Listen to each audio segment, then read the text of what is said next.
Driver এজনৰ বুকুত এনেকৈ ধৰি এই ছোৱালীজনী সাহসিকতা দেখুৱাই একেদিনে ভাইৰেল হৈ পৰিল।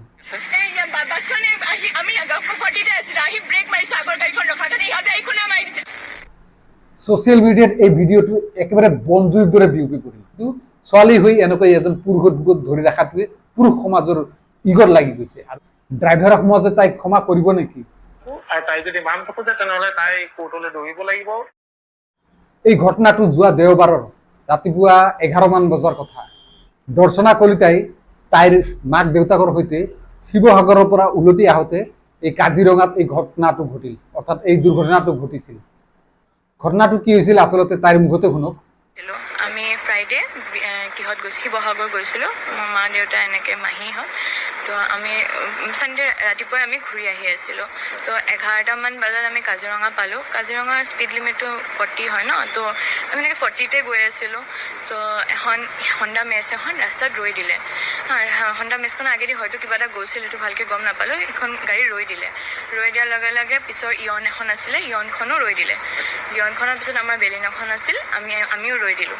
আমি ৰোৱাৰ 5 ছেকেণ্ড, 3-4 পৰা 5 ছেকেণ্ডমান পিছত এখন পিছফালৰ পৰা বাছ আহি আমাক এনেকুৱা খুন্দা মাৰিছে। আমি যে আগৰ গাড়ীখনক খুন্দা মাৰিছোঁ, আগৰখনক খুন্দা মাৰিছে। তো মই পিছফালে বহি এনেকৈ আগুৱাই গৈছোঁ। অলপ দেৰি মানে 1 ছেকেণ্ডৰ কাৰণে কি হ'লতো গমেই নাপালোঁ কি হ'ল। তাৰপিছত দেখিলোঁ দেউতা এনেকৈ আগৰ চিটৰ পৰা ওলাই আহিছে। ময়ো লগে লগে ওলাই দিলোঁ। ওলাই দি পিনে দেউতা এনেকৈ বাছ ড্ৰাইভাৰটোক নামিবলৈ ক'লে। তেওঁ প্ৰথমতে নামা নাছিলে, তাৰপিছত অলপ এনেকৈ জোৰকৈ কওঁতে তাৰপিছত তেওঁ নামিলে। নামি পিনে অলপমান তৰ্কাতৰ্কি হ'ল। তৰ্কাতৰ্কি হওঁতে সেনেকৈ ইয়নৰ ড্ৰাইভাৰ মেজ সেনেকৈ ভিৰ এটা হৈ যায় ন, তো ক্ৰাউডত মানে কথাবোৰ চলি আছিলে, পুলিচৰ কথাটো। তো সেই সময়তে মই দেখিলোঁ ড্ৰাইভাৰজন মানে পিছুৱাই গৈ আছে। তো মোৰ এনেকুৱা ভিতৰৰ পৰা লাগিলে যে এই কেছবোৰ দেখি থকা যায় ন, যে এনেকৈ এক্সিডেণ্ট কৰি ড্ৰাইভাৰজন পলাই দিয়ে। তো মোৰ লাগিলে যে ড্ৰাইভাৰজন চাগে পলাই দিব। তো মানে তেওঁক ধৰিবলৈ মই তেওঁ এনেকৈ ধৰি ল'লোঁ আৰু টি-শ্বাৰ্টটো বুকুত ধৰা বুলি মানে আহি গ'লে কথাটো, মই এনেকৈ ধৰি ল'লোঁ তেওঁ। দৰ্শনা কলিতাই কি কৰিছিল, এই বাছখনৰ ড্ৰাইভাৰজনক খুব সাহসেৰে ধৰি ৰাখিছিল, যেতিয়ালৈকে নেকি পুলিচ আহি নাপায়।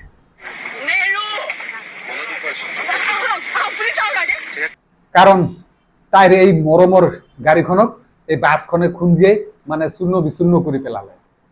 এই গোটেই ঘটনাটো কেমেৰাত বন্দী হৈ গ'ল আৰু ছচিয়েল মিডিয়াতো আহি পালে আৰু লগে লগে ভাইৰেল হৈ পৰিল।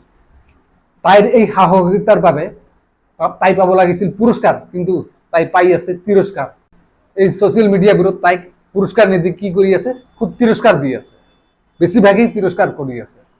যদিও মাজে মাজে কিছুমানে ভালে কৰা বুলি কৈ আছে, কিন্তু বহুতে কিন্তু ইটিকিঙো কৰি আছে। বহুতে কৈ আছে তাই বেয়া কৰিছে, তাই গৌৰৱ কৰি আছে, তাই মানে তাইৰ এটিটিউড দেখুৱাই আছে, বহুত কিছু কথা কৈ আছে। তাইৰ এই সাহসিকতাৰ বাবে তাই পাব লাগিছিল পুৰস্কাৰ, কিন্তু পালে তিৰস্কাৰ।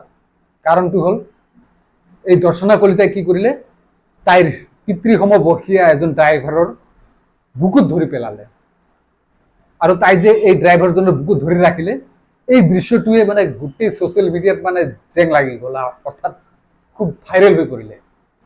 তাইৰ এই বুকুত ধৰা দৃশ্যটোৱে গোটেই ড্ৰাইভাৰ সমাজক মানে খুবেই এটা আঘাত কৰাৰ দৰে হৈ পৰিছে। পিছত এই ড্ৰাইভাৰসকলৰ বিভিন্ন ধৰণৰ চাপ আৰু ছচিয়েল মিডিয়াবোৰৰ বিভিন্ন ধৰণৰ নেগেটিভ কমেণ্টছবোৰৰ চাপত পৰি এই দৰ্শনা কলিতাই অপেনলি ক্ষমা মাগিলে।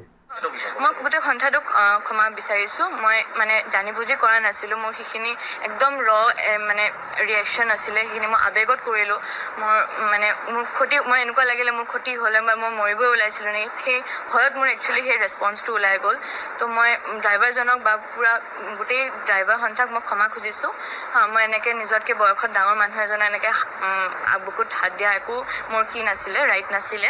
কিন্তু হয়তো সেইখিনি সময়ত মই মানে কি কৰিলোঁ গম নাপালোঁ। তো তাৰ কাৰণে মই ক্ষমা বিচাৰিছোঁ।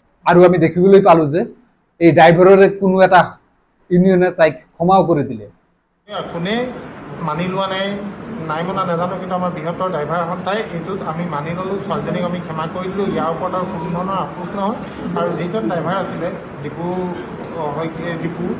এই ডিপুৱেও মানি লৈছে। সিও ক'লে যে মানি লৈছোঁ, এতিয়া আমি কথা পাতি আহিলোঁ, দিনত সকলো হৈ গ'ল। সংবাদমেলত আমি যি ক'ব লাগে ক'লোঁ। অসমবাসী ৰাইজক মই ইয়াৰ থ্ৰুৱেদি জনাই দিছোঁ যে ছোৱালীজনীৰ প্ৰতি আমাৰ অকলকো আক্ষেপ নাই। তাই উঠি অহা চাবি, তাই ভৱিষ্যত ভাল হওক, তাই ক্ষমা বিচাৰে, সেইটো আমাৰ কাৰণে বহুত ভাল। আৰু তাই এটা মহানতাৰ চানেকি দি থৈ গ'ল গোটেই অসমবাসীৰ ওচৰত। আমি খুব ভাল পাইছোঁ, খুব সুখী তাইৰ সিদ্ধান্তত। তাইৰ ভৱিষ্যত ভাল হওক। আৰু কিন্তু এতিয়াও বহুত ড্ৰাইভাৰ আৰু আমাৰ ছ'চিয়েল মিডিয়াৰ বহুত লোকে তাইৰ যিটো ক্ষমা খোজা ষ্টাইল, এই ষ্টাইলটোক মানে গ্ৰহণ কৰি লোৱা নাই। কিছুমানে বিচাৰি আছে যে তাই সেই ড্ৰাইভাৰজনৰ ভৰিত ধৰি ক্ষমা খুজিব লাগে। এইখিনিতে মই আপোনালোকক দুটা কথা কওঁ। এক নম্বৰ কথা, এই ঘটনাটোত অৰ্থাৎ যেতিয়া দুৰ্ঘটনাটো ঘটিছিল সেই সময়ত যদি এই ছোৱালীৰ ঠাইত অৰ্থাৎ ছোৱালীজনীৰ ঠাইত যদি তাইৰ দেউতাকে সেই ড্ৰাইভাৰজনৰ বুকুত এনেকৈ ধৰি ৰাখিলেহেঁতেন, তেন্তে কি আজিৰ এই পৰিস্থিতিটো হ'লেহেঁতেন নে? আৰু দুই নম্বৰ কথাটো হ'ল, এই দুৰ্ঘটনাটোৰ সময়ত যদি কিবা কাৰণত যদি কাৰখনত থকা অৰ্থাৎ এই দৰ্শনা কলিতাৰ কাৰখনত থকা কোনো এজন সদস্যৰ, দেউতাকৰে হওক, মাকৰে হওক বা তাইৰে কোনোবা এজনৰ যদি এক্সিডেণ্টত মৃত্যু হ'লেহেঁতেন বা বেছি গুৰুতৰভাৱে আহত হ'লেহেঁতেন, তেতিয়াও যদি এই দৰ্শনা কলিতাই এনেকৈ বুকুত ধৰি ৰাখি যিটো ভুল কৰিলে, এই ভুলটোক বাৰু তেতিয়াও আমি ভুল বুলিয়ে ক'লোহেঁতেন নে? মই নকওঁ যে ছোৱালীজনীয়ে ভুল কৰা নাই, ভুল নিশ্চয় কৰিছে। এনেকুৱা ধৰণৰ চিটুৱেশ্যনত ভুল হৈ যোৱাটো স্বাভাৱিক কথা। আচলতে কি জানেনে, এজনী ছোৱালীয়ে এজন পুৰুষ মানুহৰ বুকুত এনেকৈ ধৰি ৰখাটোৱেই হৈছে এই পুৰুষসকলৰ ইগত লাগি গৈছে। আৰু ইগত লগা কাৰণেই মানে এই ঘটনাটো মানে ইমান মানে ভাইৰেল হৈ পৰিছে। পুৰুষ সমাজে এইটো সহজেতো ল'ব পৰা নাই। ছোৱালী হৈ এনেকৈ এজন পুৰুষৰ বুকুত ধৰি ৰাখিছে। ঘটনাটোত যদি পুৰুষে পুৰুষৰ বুকুত ধৰি ৰাখিলেহেঁতেন বা মহিলাই মহিলাৰ বুকুত ধৰি ৰাখিলেহেঁতেন, তেনেহ'লে এইটো নিশ্চয় এনেকৈ ভাইৰেল নহ'লেহেঁতেন, ইমান ডাঙৰ এটা ঘটনা নহ'লেহেঁতেন। কিন্তু ছোৱালী হৈ এনেকৈ এজন পুৰুষৰ বুকুত ধৰি ৰখাটোৱে পুৰুষ সমাজৰ ইগত লাগি গৈছে। আৰু সেইকাৰণে এই গোটেই ঘটনাটো মানে ভাইৰেল হৈ পৰিছে। ফাইনেলি যি হ'বলগীয়া আছিল হ'ল। ছোৱালীজনীয়ে ভুল কৰিলে আৰু ভুল কৰি ক্ষমাও খুজিলে। গতিকে আমি তাইক ক্ষমা কৰি দিব লাগে।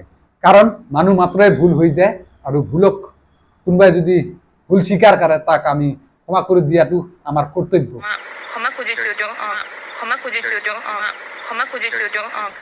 গতিকে আজিৰ ভিডিঅ'টো আৰু বেছি দীঘলীয়া নকৰি ইমানতে সমাপ্ত কৰোঁ। ধন্যবাদ। ড্ৰাইভাৰজন তেওঁ মোতকৈ ডাঙৰ হয় বয়সত। মোৰ কাৰণে তেওঁ যে মানে মনত আঘাত পাইছে সেইটো মই নিবিচাৰিছিলোঁ। সেইটো কাৰণে মই ক্ষমা খুজিছোঁ, ক্ষমা বিচাৰিছোঁ তেওঁ।